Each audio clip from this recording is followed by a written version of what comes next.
Hello friends, welcome to jpscfunda.com। आज हम लोग जैसे पहले सीरीज़ में हमने सारा देख लिया था। What is GDP, national income, importance on GDP, circular flow of income. ठीक है, 3 methods to calculate GDP, income, expenditure and value added. ठीक है, क्या था, कैसे, कहाँ यूज़ करते हैं, कैसे कैलकुलेट होता है, विद एग्जांपल हमने देखा था। अब हम लोग देखेंगे कि उसके बाद हमने देखा था, सॉरी, कल हम लास्ट जो हमारा वीडियो था उसमें देखे थे कि ऑब्जेक्टिव्स, 15 ऑब्जेक्टिव्स के अराउंड देखे थे, जो लगभग पूरा कॉन्सेप्ट को कवर करता है। ठीक है, मैं हर बार बोल रहा हूँ, पढ़ने के बाद जो 3 मेथड है कैलकुलेशन का, उसका जो चार्ट हमने बताया था वीडियो में, वो एक बार आप देख लीजिए, हर बार देखिए, उसमें सब कॉन्सेप्ट है लगभग। ठीक है, एक चीज़ देखिए फिर उसको तोड़ के सोचिए कि क्या है। तो अब हम लोग जैसे कि ऑब्जेक्टिव हो गया, अब हम लोग थोड़ा सा मेंस की तरफ बढ़ेंगे।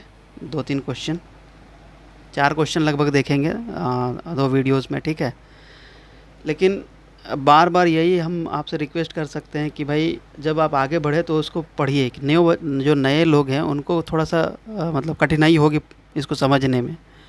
ठीक है, तो उसको 2-3 बार पढ़िए, क्या है, कैसे है, उसको लिखने की कोशिश करिए छोटा छोटा। जैसे जीडीपी आपने पढ़ लिया तो जीडीपी ही लिखिए कि व्हाट इज़ जीडीपी, और 2 स्टेटमेंट्स जो साइमन कोऑर्डिनेट्स और अल्फ्रेड मार्शल या किसी और इकोनॉमिस्ट का आप जो जानते हैं वो लिखिए, उसका इंपॉर्टेंस लिखिए। फिर जीएनपी क्या होता है, एनएनपी क्या होता है, एनडीपी क्या होता है, एनएफआईए क्या होता है। ठीक है, ये सब लिख लिख के थोड़ा थोड़ा देखिए और 3 बार 4 बार लिखिए। लिखने का प्रैक्टिस अभी से कीजिए। आपको लगेगा कि हम लिख नहीं पाएंगे, आप लिखिए ना, लिखने से याद भी होगा और दिमाग में ज़्यादा बैठेगा भी लॉन्ग टर्म के लिए।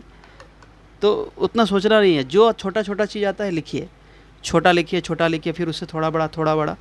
जैसे आपने जीडीपी लिखा, फिर जीडीपी का उसका इंपॉर्टेंस लिखिएगा, फिर जीडीपी इंपॉर्टेंस, फिर सर्कुलर फ्लो ऑफ इनकम लिखिएगा, फिर GDP importance, circular flow of income, उसके बाद 3 मेथड टू कैलकुलेट जीडीपी। तो ये चीज़ देखिए पूरा होलसम आ गया ना। तो इस तरह से आपको स्टेप बाय स्टेप आगे बढ़ना है जो नए लोग हैं, क्योंकि आपको मेंस आंसर राइटिंग ही आपका कोर है जो आपको अल्टीमेट विक्ट्री दिलाएगा इन जेपीएससी और कोई भी सिविल सर्विसेज एग्जामिनेशन में। ठीक है, ऑब्जेक्टिव तो है नहीं ऐसे सीजीएल जैसा। ठीक है, चलिए अब हम लोग एक देखते हैं 6 जेपीएससी या 7 जेपीएससी का एक क्वेश्चन है कि राष्ट्रीय आय क्या है। ठीक है, 40 नंबर का था। राष्ट्रीय आय को मापने के विभिन्न तरीकों पर चर्चा करिए। 40 मार्क्स मतलब 600 से लगभग 800 वर्ड लिमिट में लिखना है हमें। ठीक है, तो ये लगभग 7 पेज तक जाना चाहिए, इससे ज़्यादा आप मत लिखिए, 6.5-7 पेज, क्योंकि इससे ज़्यादा यहाँ तो आप लिख लेंगे, यहाँ कंफर्ट जोन में है, देख के भी कुछ भूल गए तो याद करके लिख लेंगे, वहाँ ऐसा नहीं होगा, काफ़ी प्रेशर रहता है, तुरंत तुरंत खट खट दिमाग में आना चाहिए आपका जो फैक्ट्स है। ठीक है, और जेपीएससी तो भाई एक एग्ज़ाम के बाद 15 या 20 मिनट का देती है, फिर लाइन लग जाओ, फिर से घुस जाओ, तो इसलिए आपको बहुत प्रैक्टिस करना होगा। ठीक है, एक एक क्वेश्चन को लगभग 3 बार 4 बार, जो अभी सही होगा उस समय आपसे नहीं हो पाएगा। सॉरी,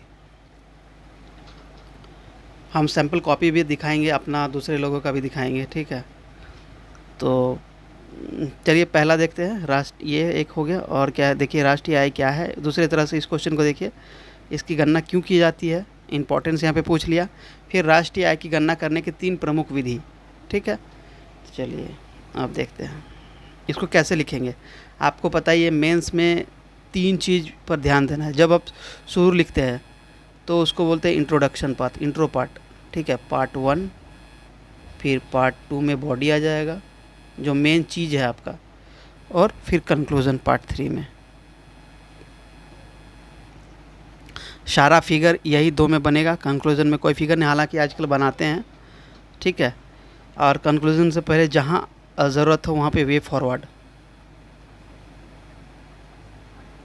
ठीक है, जहाँ प्रॉब्लम सॉल्यूशन इस तरह का चीज़ होगा।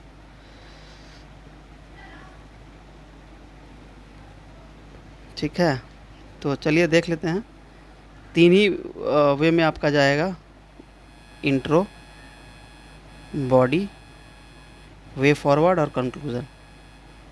ठीक है, अब देखिए कैसे इसको लिख सकते हैं। सैम्पल कॉपी हम बाद में आपको टेलीग्राम या इसी में अपलोड कर देंगे, आप देख लीजिएगा। बट अभी हम लोग देख लेते हैं कि कैसे लिखेंगे इसको। सबसे पहले लिखना है नेशनल इनकम का डेफिनेशन, जो सबसे पहला क्लास हमने देखा था कि इस तरह से, जैसे कि इन कॉमन पार्लेंस या common way, national income means total money value of all the final goods and services produced in a country during a particular period और विश ए फिनेंशियल ईयर और अकाउंटिंग ईयर। ठीक है। National income means net national product at factor cost, it is a yardstick to measure the performance of economy. ये एक मोटा मोटी definition आप लिख देंगे।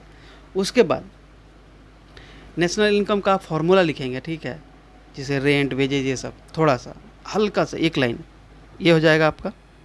उसके बाद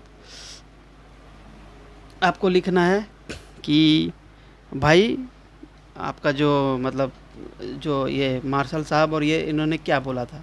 ठीक है। जैसे आप मार्शल जो अल्फ्रेड मार्शल सर थे उनका लिख सकते हो आप, या जो मतलब ये जो या साइमन कजिनट्स का आप लिख सकते हैं। तो मान लीजिए मार्शल का लिखना है तो लिख दीजिएगा कि अपने जो उन्होंने लिखा, उन्होंने बोला था कि देश का जो श्रम और पूंजी है वो प्राकृतिक संसाधनों पर लगकर वस्तु और सेवाओं का निर्माण करता है। ठीक है। उनका जो मौद्रिक मूल्य है उसी को हम लोग राष्ट्रीय आय कहते हैं। ठीक है। या इस तरह से इंग्लिश में जो मुझे याद है, the labour and capital of a country acting on it's natural resources producing annually a certain net aggregate of commodities, material and immaterial, including services of all kinds. This is the true net annual income or revenue of a country or national. ठीक है। या Simon Kuznets का लिख लीजिए, हमको Alfred master का थोड़ा अच्छा लगता है इसलिए हम लिख लिए हैं, याद कर लिए हैं उसको। ठीक है। ये हो गया आपका। उसके बाद थोड़ा सा फॉर्मूला चिपका देना है, ठीक है ना, बॉक्स में, इन बॉक्स ऐसा हाईलाइट करके, ये national income is equal to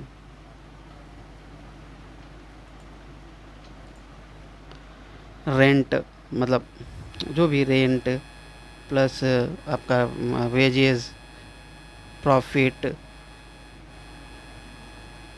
x minus I net export, ऐसा करके आप इसको बॉक्स में इस तरह से दिखाना है। ठीक है। हाईलाइट करना है ताकि एग्जामिनर का 40 नंबर हम लोग लिख रहे हैं। ये क्वेश्चन यूपीएससी या किसी में आया है जो कि 250 वर्ड्स का है, तो हम लोग तो वो चीज़ लिख नहीं रहे हैं, हम लोग 40 नंबर का लिख रहे थे, हमको थोड़ा सा हर एस्पेक्ट को छूना पड़ेगा। ठीक है।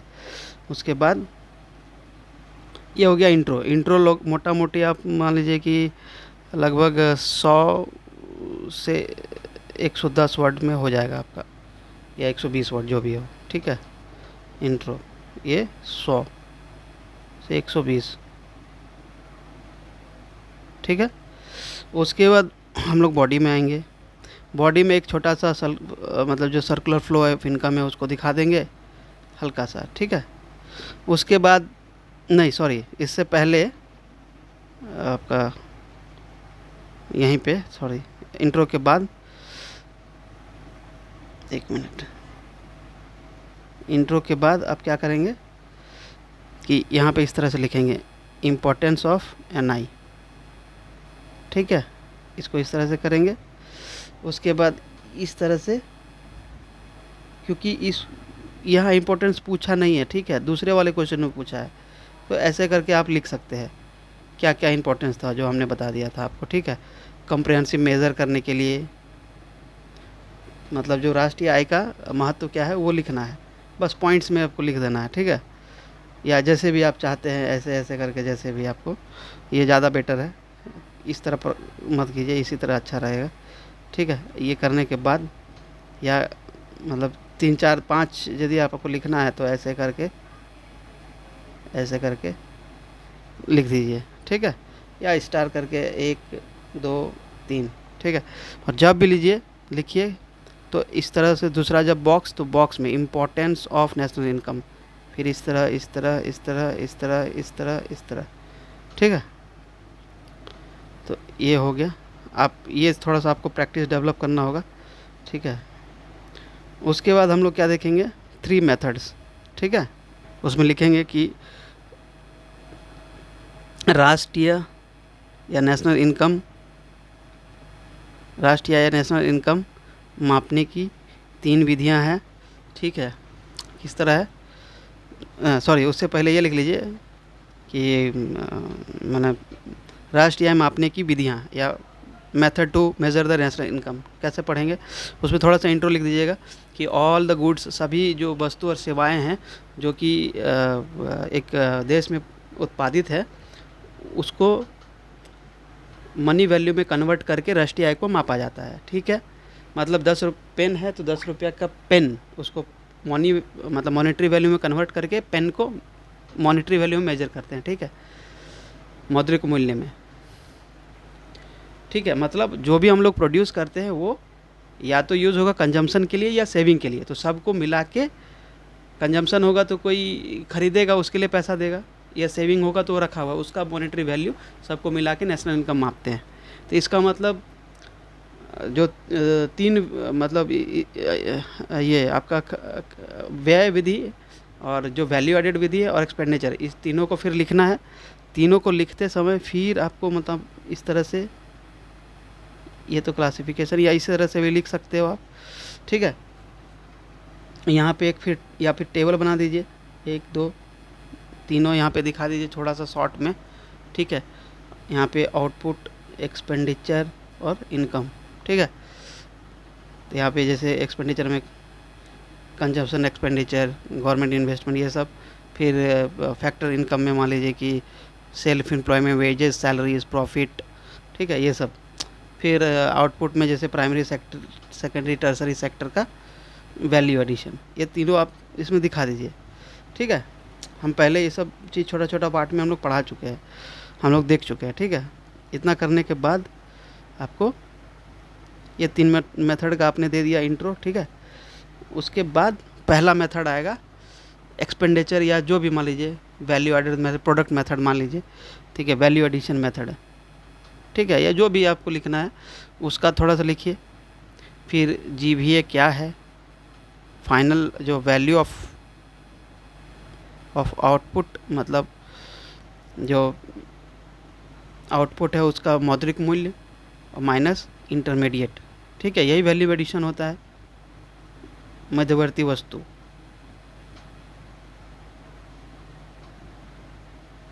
इसको आप लिख दीजिए, ठीक है। इसको भी बॉक्स में आपको दिखाना पड़ेगा इस तरह से, ठीक है। कुछ भी जब भी फॉर्मूला टाइप का लिखना है तो बॉक्स में लिखना है, ठीक है, ताकि दिख जाएगा मास्टर को। उसके बाद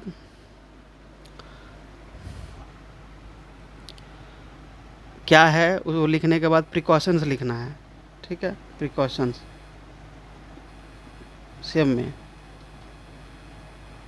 प्रिकॉशंस में जैसे कि डबल काउंटिंग अवॉइड करने के लिए फाइनल गुड्स एंड सर्विसेज का लेते हैं, फिर सेल्फ कंजम्पशन को इंक्लूड करना है, फिर ड्यूरेबल गुड्स के कारण जो है ना सेकंड हैंड गुड्स को नहीं लेना है, तो ये प्रिकॉशन हो गया, ठीक है। इसको कहाँ यूज़ करते हैं, ठीक है, वो भी 2 लाइन में लिख देना है, 2 या 3 लाइन में, ठीक है।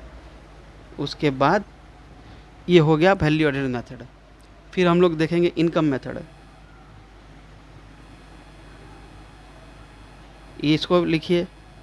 इनकम मेथड क्या है, डिस्ट्रीब्यूशन साइड से काउंट होता है, ठीक है। Under this method calculated by adding of all the factor income, ठीक है, ऑफ एन कंट्री, ठीक है। इसमें स्टेप्स क्या क्या है,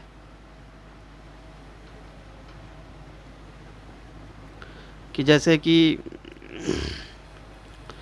मैंने जैसे लेबर है, इसको इसमें क्या करते हैं कि जो भी एंटरप्राइजेज है ना उसको जो भी कंपनीज है उसको इंडस्ट्रियल ग्रुप्स में डिवाइड करते हैं, ठीक है। फिर फैक्टर इनकम के लिए जैसे कि लेबर हो गया, लेबर के लिए जैसे वेजेस हो गया, सैलरीज हो गई, फ्रिंज बेनिफिट्स हो गया, फिर सोशल सिक्योरिटी एम्प्लॉय जो देते हैं, ठीक है, वो सब आ गया। फिर आ जाएगा कैपिटल में, क्या आ जाएगा, फिर कैपिटल इनकम लिखिए, कैपिटल इनकम प्रॉफिट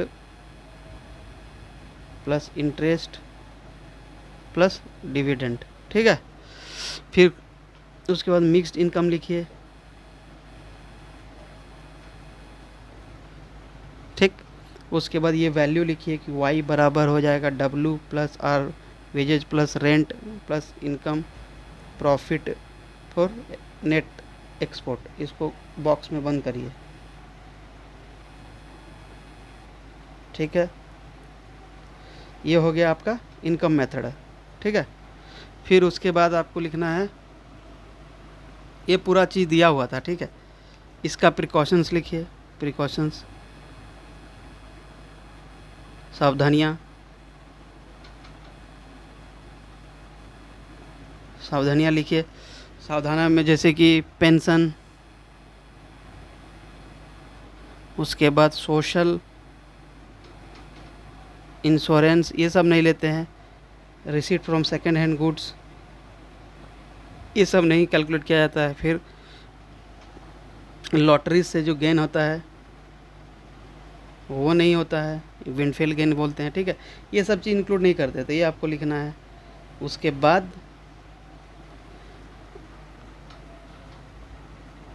एक्सपेंडिचर या आउटले मेथड को यूज़ करेंगे, ठीक है।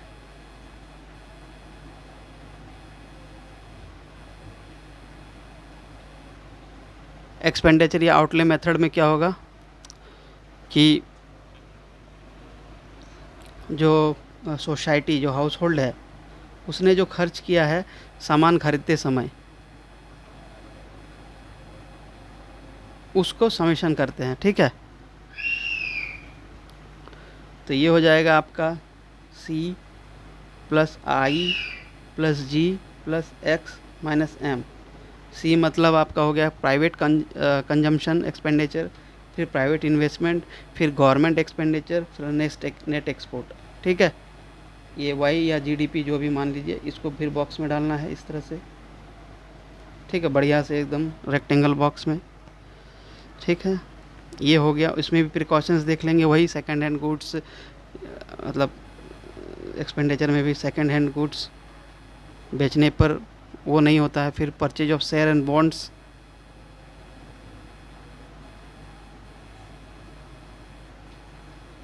इन सेकेंडरी मार्केट्स, इसको नहीं काउंटर करते हैं। ट्रांसफ़र ऑफ पेमेंट्स, जैसे मैया सम्मान योजना या छात्रवृत्ति योजना, वृद्धा पेंशन, ये सब को काउंट नहीं करते हैं, ठीक है। तो ये सब हटा दीजिए, इस पर जो खर्च हुआ ये सब नहीं, क्योंकि ये बिना किसी काम के लिए मिल रहा है। उसके बाद रिकॉन्सिलेशन दिखाना है तीनों मेथड का। कैसे दिखाएंगे? यहाँ वैल्यू एडेड लिखिए, यहाँ इनकम लिखिए, यहाँ एक्सपेंडिचर लिखिए, ठीक है। उसके बाद जो एक फिगर हम बताए थे कि GVA ऑफ, यहाँ जैसे GVA primary sector, GVA secondary sector, GVA tertiary sector, तीनों को सम करके GDP मिल जाएगा, ठीक है। GDP sorry act MP market price. फिर उसमें से डेप्रिसिएशन को दिखाइए माइनस, फिर नेट इनडायरेक्ट टैक्स को दिखाइए, ठीक है। तो ये हो जाएगा NDP एक्ट फैक्टर कॉस्ट, ठीक है। ये हो गया ये वैल्यू एडिशन का। अब इसी तरह से इनकम मेथड का क्या देखना है? इनकम मेथड में से rent, loyalty, profit, income, NDP, फिर उसमें प्लस माइनस NFIA करिए, तो ये आपका NNP एट फैक्टर कॉस्ट मिल जाएगा। फिर इसमें इसी तरह से एक्सपेंडिचर में चारों जो ऊपर के एक्सपेंडिचर देखे, गवर्नमेंट एक्सपेंडिचर, प्राइवेट एक्सपेंडिचर वगैरह, इस सब को ऐड करके दिखाइए। फिर वो GDP आएगा, फिर माइनस डेप्रिसिएशन और minus net and indirect taxes. तो इस तरह से आपका तीनों को इस तरह से टेबुलेशन फॉर्म में दिखा देना है। ये फिगर ऑलरेडी हम लोग देख चुके हैं। हाँ, इसमें एक चीज़ बहुत इंपॉर्टेंट बच गया जो मैं बताता हूँ। यहाँ एक चीज़ देख लेते हैं कि तीनों में मतलब कैसे कोरिलेट करना है, ठीक है। यहाँ हम देख लेते हैं, ठीक है। मान लीजिए कि जैसे वैल्यू एडेड मेथड का देख लेते हैं। जब आप तीनों को लिखेंगे ना, तो ये चीज़ एग्जांपल कहीं लिख देना बीच में एक एक करके। जैसे वैल्यू एडेड मेथड का देखते हैं कि आप लिखिए कि ये कोई मिठाई वाला है, जैसे हम ये संतरा जूस वाला है जो 10 रुपया का शुगर ख़रीदा और 5 रुपया का आप मान लीजिए कि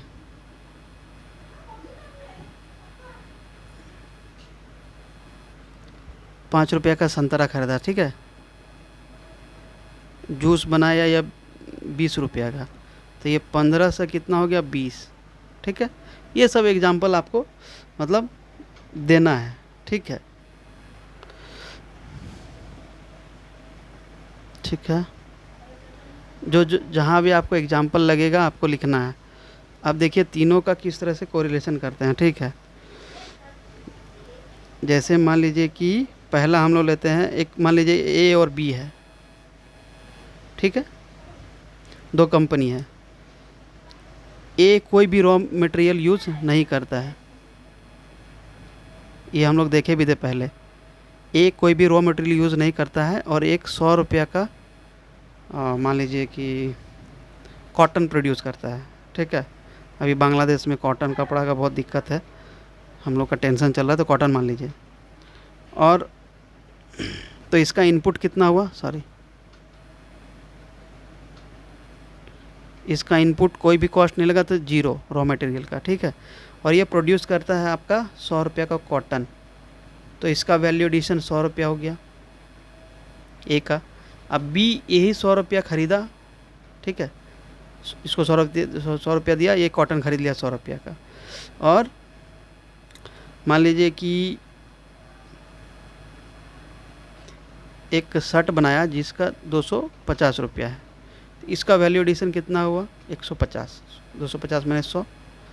तो अब देखिए अगर हम लोग एक्सपेंडिचर मेथड से देखते तो ₹250 आता शर्ट का कीमत, और वैल्यू एडिशन से कितना हो गया 150 प्लस 100, ये भी 250 हो गया। तो value addition is equal to expenditure हो गया, ये तो समझ में आ गया, ठीक है। ये आपको एग्जांपल से दिखाना है। अब हम लोग क्या देखते हैं, यहाँ पे आपको लिखना था जैसे value addition is equal to final value minus intermediate goods, 100 minus 0 100, फिर value addition for B 250 minus 100 intermediate goods equal to 150. So the total value addition of A and B is equal to 100 plus 150 equal to 250. In the other way, consumer is paying 250 rupees to purchase a shirt from B. B से एक shirt खरीदने के लिए 250 देता है, इसलिए expenditure method से 250, तो दोनों से 250 आ गया। अब इनकम मेथड देख लेते हैं कि कैसे काम करता है इनकम मेथड। मान लीजिए ए और बी फिर वही दोनों कंपनी है। ए को ₹100 मिला था, ₹100 में से ₹40 वेज में देता है और प्रॉफिट कमाता है ₹60, ठीक है। अब बी क्या होता है, बी क्या होता है 250 इसका वैल्यू मिला टोटल। अब 250 में से ₹60 वेज में देता है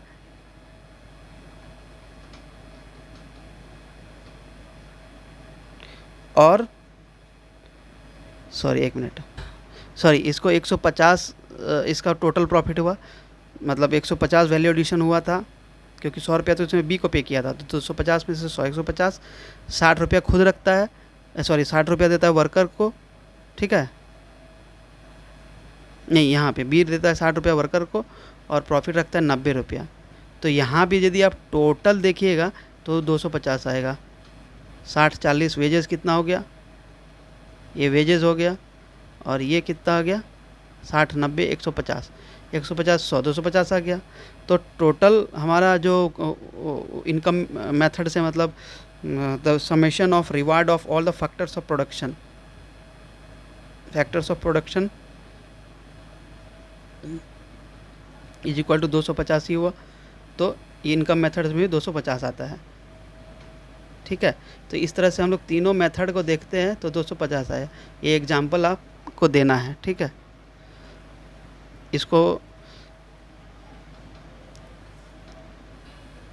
इन शॉर्ट जैसे हमने लिखा है कि पहले आपको नेशनल इनकम लिखना है, क्या होता है उसका फॉर्मूला बॉक्स में, फिर देखिए फॉर्मूला बॉक्स में, ठीक है, फिर अल्फ्रेड मार्शल और साइमन कुजनर्स या किसी भी इकोनॉमिस्ट का आपको एक जो डेफिनेशन है वो देना, उनका कथन, फिर करंट डाटा क्या है अभी जीडीपी, ठीक है, एनएनपीएट फैक्टर कॉस्ट क्या है वो नेट से देख के, फिर सर्कुलर फ्लो ऑफ इनकम लिखना है, 3 मेथड्स को लिखना है चार्ट में, प्रिकॉशंस लिखना है, वेयर दे आर यूज्ड, ठीक है। Comparison of 3 methods along with the example, जो 100 रुपये और 250 रुपये देखे। इतना होने के बाद सॉरी, इसके बीच में इंपॉर्टेंस लिखना है यहाँ पे, इंपॉर्टेंस ऑफ नेशनल इनकम ऐसे इस तरह से, इस तरह या जैसे भी आप लिख सकते हैं, ठीक है। वो लिखना है, बस टीचर को दिखना चाहिए बढ़िया से। ये हो गया, ये 40 नंबर का है, 250 वर्ड्स में भी ये पूछा है यूपीएससी ने, ठीक है। कभी पूछा होगा, अभी तो हम नहीं बता सकते, ठीक है। उसके बाद कंक्लूज़न लिखना है कि कंक्लूज़न क्या है, ठीक है। कंक्लूज़न से पहले एक चीज़ और लिख सकते हैं कि फ्लॉज इन कंप्यूटिंग एनआई, जो जीडीपी या एनआई का कैलकुलेशन है उसमें क्या दिक्कतें हैं। तो जैसे ये हैप्पीनेस को नहीं माप सकता, लाइफ स्टैंडर्ड को, हैप्पीनेस को नहीं माप सकता, लाइफ स्टैंडर्ड है ना, नहीं माप सकता, क्योंकि रिसोर्स का अनइक्वल डिस्ट्रीब्यूशन, मान लीजिए कि बहुत ज़्यादा प्रोडक्शन हो रहा है, वो 2 ही कंपनी कर रही है, बाकी जनता का क्या, ठीक है। उसके बाद लाइफ हैप्पीनेस, जेंडर इनइक्वालिटी को नहीं माप सकती, गरीबी को नहीं माप सकती, ठीक है। ये सब चीज़ इसका फ्लो है।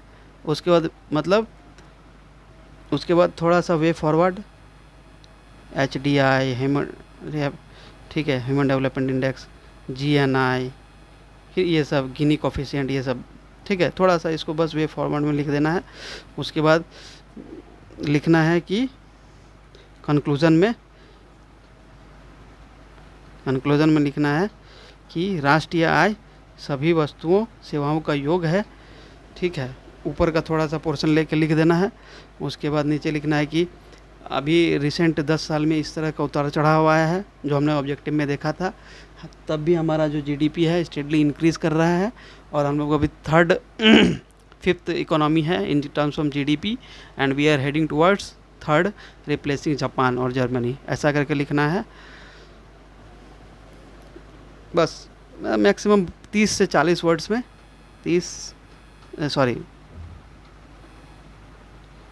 50 से 60 वर्ड्स में कंक्लूज़न, या 100 वर्ड तक मैक्सिमम, इससे ज़्यादा नहीं लिखना है, ये आपका हो जाएगा काम, ठीक है। इस तरह से एक आंसर इस तरह से लिखिए बढ़िया से, ठीक है। चलिए अब हम नेक्स्ट क्वेश्चन देखेंगे, दूसरे जो वीडियो होगा, दूसरा वीडियो उसमें देखेंगे, ठीक है।